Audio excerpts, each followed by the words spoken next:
are from Kanchi Sankara Academy Metric Higher Secondary School. I am S.Sai Sree-VII. I am K.Barath Sanjay-VII. I am S.Siva Chandru-VII. Our project title is Fingerprint ICU Door Lock System.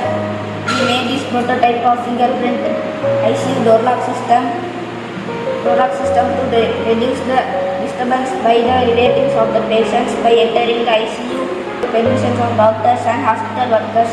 This also leads to disturbance in treating patients.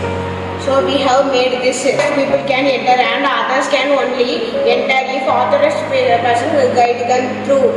Thus it enhances the safety and care of patients. Let's see a demo. In our project, we are using fingerprint sensor, motor, Arduino and 5-volt relay. This is our prototype. Instead of door, we have placed a motor. If any person is not authorized, he will try to open the door will not open. See, the motor will not run. If he is an authorized person, the door will open. See, the motor will run.